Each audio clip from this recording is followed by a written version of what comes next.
पूरे मौर्योत्तर काल में आप देखें, जो काल आपको 200 BC से 300 AD के बीच का है।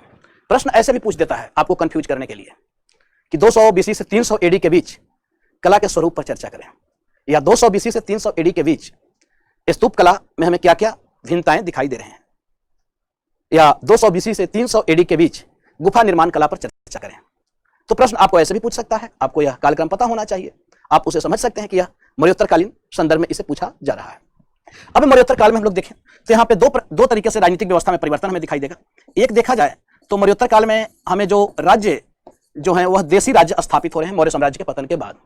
तो ही दूसरी ओर आप देखें तो इसी काल में कुछ विदेशी राज्य भी हमें दिखाई देते हैं, जो विदेशी राज्य के रूप में हम देख पाएंगे। क्योंकि आप देखें तो मौर्य काल को समझने के लिए बात की जाए तो यहाँ पे आप देखें तो यह कोशिश हमारी है भारत की मैप बनाने की थोड़ी बहुत। अब आप देखें तो यह जो क्षेत्र है, इस क्षेत्र से विदेशी आक्रमण प्रारंभ होता है। इधर आप देखें तो मौर्यों का साम्राज्य था, ये सारे क्षेत्र पहले, ये सारे क्षेत्र यहाँ तक का जो क्षेत्र है मौर्य साम्राज्य के अंतर्गत ही था, यह भी पोर्शन, तो ये सारे मौर्य साम्राज्य के अंतर्गत थे। अब आप देखें तो यहाँ पे विदेशी शासक आते हैं, और इन विदेशी शासकों के संदर्भ में आप देखें तो यहाँ पे हमें राज्य में आप देखें तो मौर्योत्तर काल में जहाँ देशी राज्य के रूप में आपको सातवाहन, देशी राज्य के रूप में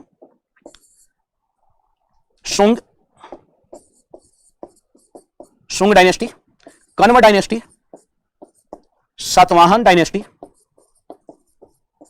और चेदी डायनेस्टी जो उड़ीसा में। तो इस प्रकार से आप देखें तो 4 जो डायनेस्टी हैं यह आपको मौर्य साम्राज्य के बाद भारत में अलग अलग क्षेत्र में यह स्थापित होते हैं। उसी प्रकार आप देखें तो कुछ विदेशी राज्य भी हमें यहां पे दिखाई देते हैं। अगर विदेशी राज्य के संदर्भ में बात की जाए तो यहां जो विदेशी राज्य हमें दिखाई देते हैं वह हमें विदेशी राज्य यूनानी, शक, पहलव और कुषाण, तो यहां आप देखें तो कुछ विदेशी राज्य भी हैं। तो इस प्रकार से मौर्योत्तर काल में 200 BC से 300 AD के बीच कला के सभी रूपों में हमें एक समन्वय दिखाई देता है। अब यह समन्वय क्यों? तो इस प्रकार से अलग अलग धर्म से संबंधित शासक भी आए और वहीं कुछ आप देखें तो विदेशी शासक भी आते हैं। अब यह जो भी विदेशी आए ये सारे विदेशी आपको भारतीय सीमा में ही रह जाते हैं, भारतीय समाज में ही उनका घुलना मिलना होता है, और जब भारतीय संस्कृति में वे समाहित होते हैं तो कला के अन्य रूपों का भी विकास होता है। और यह जो कला का रूप है यह एक प्रकार की नई संस्कृति को जन्म देता है जिसे हम समन्वित संस्कृति के नाम से जानते हैं। और भारतीय संस्कृति में देखें तो यह समन्वय हमें हर चरण में दिखाई देगा, चाहे वह प्राचीन काल हो, चाहे वह मध्यकाल हो, चाहे वह आधुनिक काल हो, जिसके परिणाम स्वरूप कला के सभी रूपों में परिवर्तन भी हमें देखने को मिलता है। तो यहां हम लोगों ने जो देखा तो मौर्योत्तर काल में देशी राज्य भी स्थापित होते हैं और साथ ही साथ विदेशी राज्य भी स्थापित होते हैं, जिसके कारण कला के अन्य रूप भी हमें दिखाई देते हैं।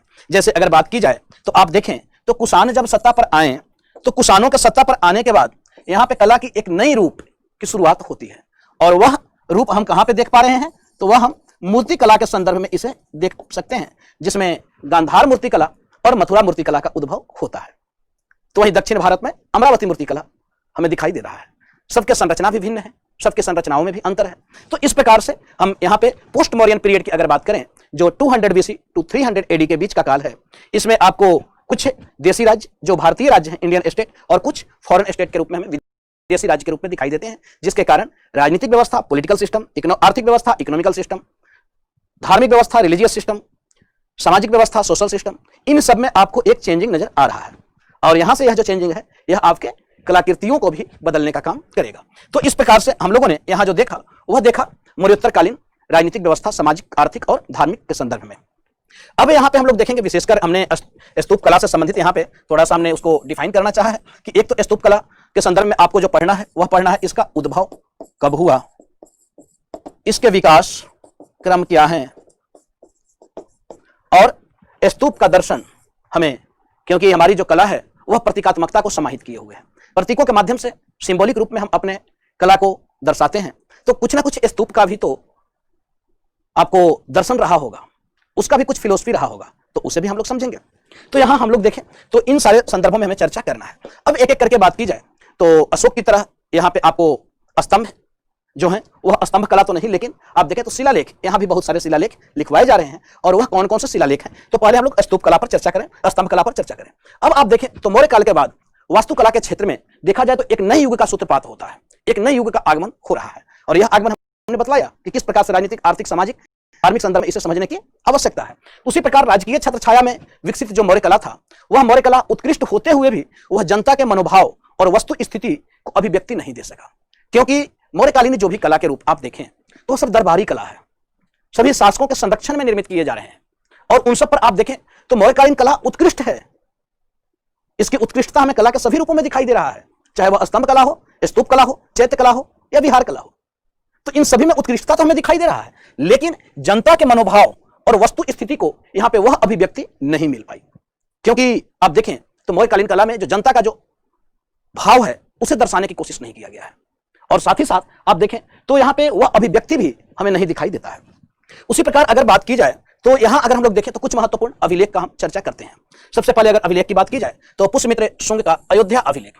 अब आप देखें तो पुष्यमित्र शुंग यह ब्राह्मण धर्म का संरक्षक था। और साथ ही साथ आप देखें तो इसके बारे में यह कहा भी जाता है कि मौर्य काल में अशोक के द्वारा जो 84,000 स्तूपों का निर्माण किया गया था, बहुत सारे स्तूपों को पुष्यमित्र शुंग के द्वारा आपको समाप्त भी कर दिया गया था, ध्वस्त भी करवाया गया था, क्योंकि यह ब्राह्मण धर्म का पोषक था। अब पुष्यमित्र शुंग के द्वारा आप देखें तो शुंग शासन काल में कुछ महत्वपूर्ण बौद्ध स्तूपों का पुनर्निर्माण भी करवाया जाता है। यहां अगर बात की जाए पुष्यमित्र शुंग के अयोध्या अभिलेख, जो इसके द्वारा अभिलेख जो लिखवाया गया, जहां पे इस अभिलेख में पुष्यमित्र शुंग के द्वारा 2 अश्वमेध यज्ञ कराने की हमें जानकारी प्राप्त होती है।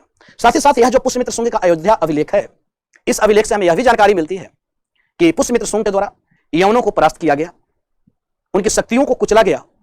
तो वहीं इसी अभिलेख से हमें यह भी जानकारी प्राप्त हुई कि पुष्यमित्र शुंग ने अपनी राजधानी अयोध्या में बनवाई थी। तो इस प्रकार से यह जो पुष्यमित्र शुंग का जो अयोध्या अभिलेख है, यह अयोध्या अभिलेख उसके अश्वमेध यज्ञ की जानकारी दे रहा है, यवनों पर विजय प्राप्त करने की जानकारी दे रहा है और राजधानी को अयोध्या में बनवाने की जानकारी दे रहा है, जो महत्वपूर्ण अभिलेख है, जो एक प्रकार से स्थापत्य कला का ही उदाहरण है।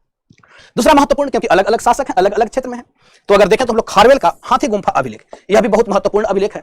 और इस अभिलेख के बारे में यह कहा जाता है कि यह प्रथम प्रशस्ति अभिलेख है भारत का। अब अभिलेख में प्रशस्ति अभिलेख किसे कहा जा रहा है?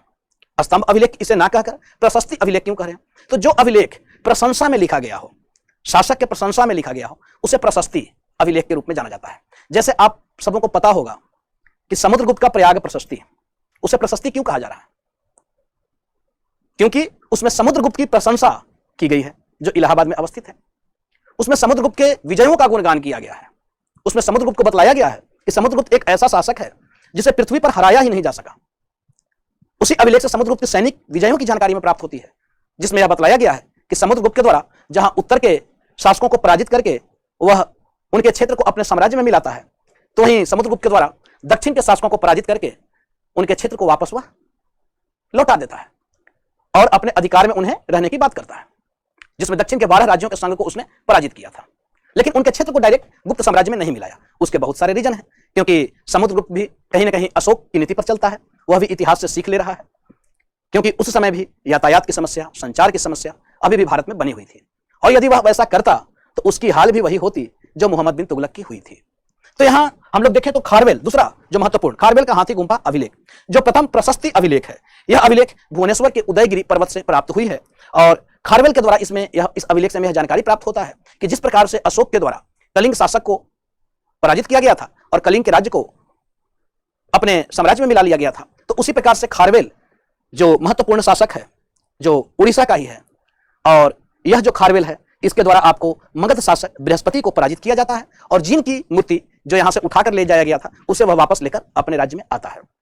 इसी अभिलेख में खारवेल के द्वारा यवन, सातवाहन और पांड्य शासकों को पराजित करने की भी जानकारी हमें प्राप्त होती है। तो यहां देखें तो कुछ महत्वपूर्ण अभिलेखों का हमने चर्चा किया, यानी मगध शासक बृहस्पति को खारवेल के द्वारा पराजित किए जाने का उल्लेख हमें इसी खारवेल के हाथी गुफा अभिलेख से प्राप्त होता है। तो वहीं आप देखें तो खारवेल के द्वारा यवन, सातवाहन और पांड्य शासकों को भी पराजित किए जाने की जानकारी हमें इसी खारवेल के हाथी गुफा अभिलेख से हमें प्राप्त होता है, जो एक प्रकार का प्रशस्ति अभिलेख है, यह इसके प्रशंसा में लिखा गया है। नेक्स्ट बात की जाए तो कुछ महत्वपूर्ण और भी अभिलेख और प्रशस्ति हैं, जैसे सातवाहन के संदर्भ में, दक्षिण भारत के संदर्भ में आप देखें तो सातवाहन शासक गौतमी पुत्र सतकर्णी के नासिक प्रशस्ति, यह भी प्रशस्ति है, प्रशंसा में है, जो आपको गौतमी पुत्र सातकर्णी जो है, यानी सातकर्णी की जो माता है गौतमी के द्वारा इसे प्रशस्ति को उत्कीर्णित कराया गया था। और इसमें कहा गया है कि सातकर्णी ने शक, पहलव और यवन को पराजित किया था और खोई हुई सातवाहन शक्ति को पुनः स्थापित करने का यह काम किया था। उसी प्रकार इसमें सातकर्णी को आपको द्वितीय परशुराम कहा गया है, यानी सातकर्णी के विषय में कहा गया है कि जिस प्रकार से परशुराम ने क्षत्रिय विहीन समाज को स्थापित किया था, सातकर्णी प्रथम ने भी समूल क्षत्रियों का नाश किया था। इस प्रकार से इसे द्वितीय आपको परशुराम का अवतार भी कहा जाता है। सातकर्णी के विषय में यह भी कहा जाता है कि इसके जो घोड़े थे वह 3 समुद्र के पानी पिया करते थे। अब इसका यह तात्पर्य नहीं है कि इसके घोड़े बहुत प्यासे थे, बल्कि भारत के आप देखें तो जो 3 सामुद्रिक जो क्षेत्र है, पश्चिम, दक्षिण और पूर्व, इन तीनों पर इसके अधिकार के विषय में बताया गया। तो यह क्या है? एक प्रशस्ति है, यानी प्रशंसा में लिखा गया है। इसके द्वारा तो उसकी माता के द्वारा, गौतमी के द्वारा। तो इस प्रकार से इसमें बताया गया है कि गौतमी पुत्र सातकर्णी जो है वह सातकर्णी समुद्र पितवाहन इसे कहा गया है। 3 समुद्र के पानी इसके घोड़े पिया करते थे। तो यह एक प्रशस्ति है। नेक्स्ट आप देखें तो कुछ हमारे महत्वपूर्ण विदेशियों का भी है, जैसे रुद्रदामन का जूनागढ़ अभिलेख। रुद्रदामन महत्वपूर्ण शासक था। रुद्रदामन का जो जूनागढ़ अभिलेख है, यह रुद्रदामन के जूनागढ़ अभिलेख से यह जानकारी प्राप्त होता है कि रुद्रदामन ने सातवाहन शासक सातकर्णी पर विजय प्राप्त किया था। और इस अभिलेख में एक बहुत महत्वपूर्ण जानकारी हमें प्राप्त होती है, जो सुदर्शन झील की जानकारी हमें प्राप्त हुई है। और इसके विषय में कहा जाता है कि रुद्रदामन ने बिना जनता पर कर लिए उस सुदर्शन झील का पुनर्निर्माण करवाया था, रिकंस्ट्रक्शन करवाया है। क्योंकि सुदर्शन झील का निर्माण आपको चंद्रगुप्त मौर्य के द्वारा किया जाता है गुजरात के गिरनार में। और एक प्रकार से यह हमें जानकारी प्राप्त हुई कि उस समय राजा जो है वह सिंचाई व्यवस्था को भी स्थापित किया करता था। इस अभिलेख से जानकारी प्राप्त होता है कि जब सुदर्शन झील टूट जाता है तो उस झील का पुनर्निर्माण आपको इसके समय में किया जाता है। अशोक के समय में भी उसका पुनर्निर्माण किया जाता है, आगे चलकर स्कंदगुप्त के समय में भी उसका पुनर्निर्माण किया जाता है। तो इस प्रकार से सुदर्शन झील की एक लंबी ऐतिहासिकता रही है। इसमें इस अभिलेख में आपको यही वह अभिलेख है जिसमें विष्णु के साथ सर्वप्रथम लक्ष्मी का भी उल्लेख किया गया है, जो मौर्योत्तर काल में हम लोग देख पा रहे हैं। तो इस प्रकार से यह सातवाहन रुद्रदामन का जूनागढ़ अभिलेख है। नेक्स्ट अब एक और अभिलेख जो हेलियोडोरस का बेसनगर अभिलेख। अब हेलियोडोरस यह आपको एक यूनानी राजदूत था, एम्बेसडर था, जो यूनानी शासक एंटियालकिडास के राजदूत के रूप में भारत आया था। और उस समय पश्चिमी भारत में आप देखें तो शुंग वंश का शासन था। और उस समय शुंग शासक आपको भागभद्र था, जिसके दरबार यह विदिशा आता है। और विदिशा आने के बाद भारतीय धर्म और संस्कृति से प्रभावित होता है और भगवान विष्णु के उपलक्ष्य में इसने गरुड़ स्तंभ को स्थापित किया था। तो यह भी आप देखें तो यह आपको हेलियोडोरस का बेसनगर अभिलेख जो विदिशा में, मध्य प्रदेश के विदिशा में अवस्थित है, जो यूनानी राजदूत हेलियोडोरस के द्वारा स्थापित किया गया था, उत्कीर्ण करवाया गया था। और यह यूनानी राजदूत हेलियोडोरस एंटियालकिडास का राजदूत था, यूनानी शासक एंटियालकिडास। तो इस प्रकार से हम लोगों ने यहाँ पे कुछ महत्वपूर्ण स्तंभों को हमने देखा, अभिलेखों को हमने देखा, जो मौर्योत्तर काल से संबंधित हैं। नेक्स्ट अब हम लोग चर्चा करते हैं तो वह स्तूप